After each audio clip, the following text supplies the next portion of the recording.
Hi there, this is Ranjit and in this video we'll be doing the review for this Mi 4 and I have been testing this Mi 4 for almost 20 days now and this review is going to be very different. I'll divide the review in two parts. That's the things that I like with the Mi 4 and the things that I do not like with the Mi 4. So sort of pros and cons. So let's get on with the review of the Mi 4. So here is the Mi 4 and before we proceed, let me give you a configuration overview. The Mi 4 sports a 5-inch IPS grade 1080p screen which comes to a PPI of 441. It is powered by a powerful Snapdragon 801 chipset which is a quad-core processor clocked at 2.5 GHz. It has the Adreno 330 GPU and 3 gigs of RAM.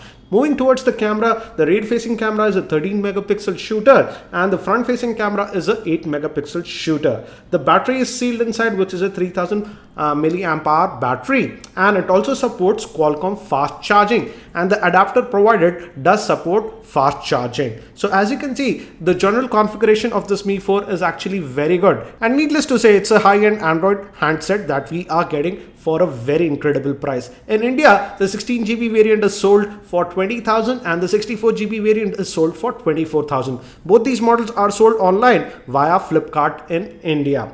And now let's start with the pros and cons with the device. And let's start with the cons first. The first thing that I did notice with this device, and I got used to it, is the weight. And yes, it does not weigh that much. It weighs just 149 grams, but the in-hand feel is slightly heavier to my liking. But again, as I mentioned, you get used to it. I got used to it within 3 or 4 days of usage. Second thing I really do not like about this device is the high SAR rating. It has a SAR rating of 1.35, which is very high in my opinion. Another thing to note is that the Mi 4, though it supports 4G, but it does not support 4G bands in India. The Mi 4 that is being sold in India does not support any 4G bands that are available in India. So it works with just 2G and 3G in India. So you got to be aware of that. Also, as I did mention that this device does not have any micro SD card slot. So the storage is what you get. And I would strongly suggest that if you are a sort of a power user, go with the 64 gig variant instead of the 16 gig variant. The last minor con that I have with this device is that the speaker just has a mono speaker over here, and the speaker, though it's adequate, but it's not very loud in my opinion. Now let's move to the things that I really like about this device and the pros. The first thing is the 5-inch screen. It's IPS grade screen and it has all the sensors, that is auto brightness, etc. And the quality of the screen provided is actually very good. Another good thing that I liked about this device is that even if you take it outdoors in bright sunlight, then also the screen is easily legible. Now if we move to the camera, the rear facing camera is a 13 megapixel camera with LED flash, and yes, it can also record video up to 4K, and the camera quality I would say is excellent. I did actually made a dedicated video regarding the camera performance of this device, so you can check out that for more samples, but needless to say, the camera quality on this device is actually very good. When we move to the front facing camera also, it is among the best that I have tested on an Android device. It sports an 8 megapixel camera with the f1.8 lens, hence even the front facing camera quality was excellent. Now if we move to the battery, though it's a sealed battery, that's a 3000 milliamp hour battery, the battery life that I was getting on this Mi 4 was very good. It could easily last me around 1.5 days.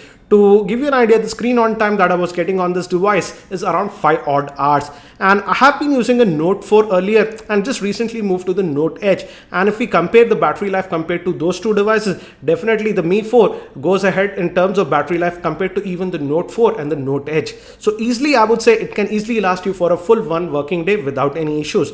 And also, as I did mention earlier, the supplied charger that we get with this device is the fast charger. So I could charge it from, let's say, around 10% to 100% within 2 odd hours. But one thing to note is that you have to use the supplied charger. If you used any generic charger, the charging time can be really high, around 4 odd hours.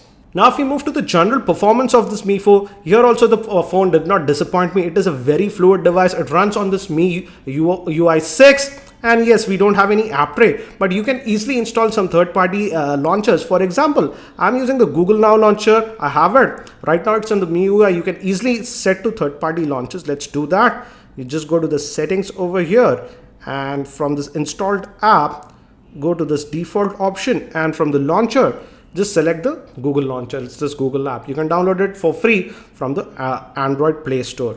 And now if I press home, as you can see, now I'm back to the familiar Google launcher. We get Google Now, etc. And everything works. For example, Google Now also works. What's the weather like? it's 29 degrees and mostly sunny in Hyderabad. So as you can see, it works actually very well, and you don't have to be restricted to the Mi UI. The Google Now launcher works very well on this device. Even in terms of multitasking, I had no issues with this device as it has 3 gigs of RAM. Yeah, and even while playing heavy games and doing multitasking, it did perform very well. Now if we talk about gaming, here also I had some very good experience.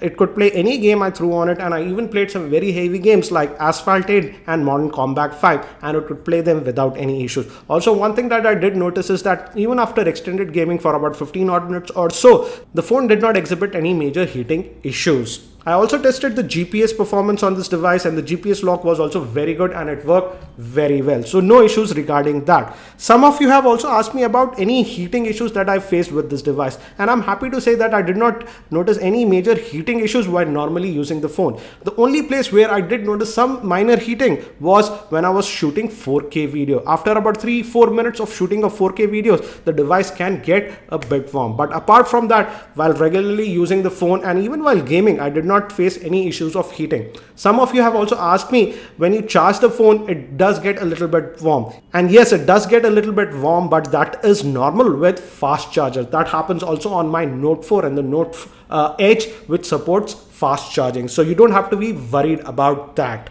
And overall, in general performance, the phone actually performed very well in my opinion. Also, another thing that is available on this phone is it has an IR blaster. So you can use that to control devices. For example, you have this Mi remote. This is built in. And for example, as you can see, I configured it for my Samsung television. And now I can control my Samsung television with this one. But you can also add other devices. For example, the thing is that the database is not that big. But yes, they are improving. As you can see, we have options for DVD players, ACs and set-top box. For example, if you open the AC, these are the brands that are available. You'll notice that some of the popular brands are there, but some of the other brands are simply missing. For example, there is no Samsung option, or for example, the Daikin AC that I have in my office. So they are building up this one. I did test it with LG AC that I have, and it worked. So the IR blaster works and you can control a lot of devices, but the database is sort of limited as of now.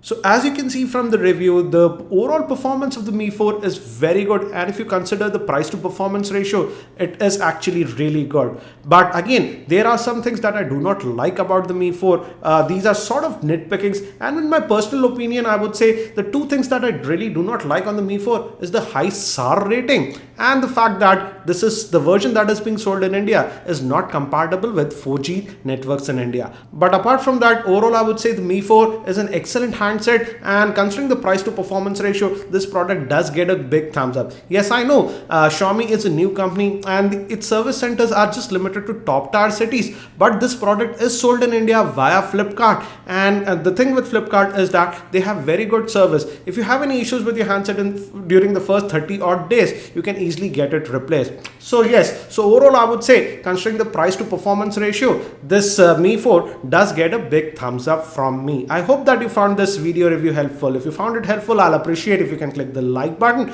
Also, don't forget to watch the other videos that I made on the Mi 4 covering its various other aspects. Thanks for watching. This is Ranjit, and I hope to see you in my next video.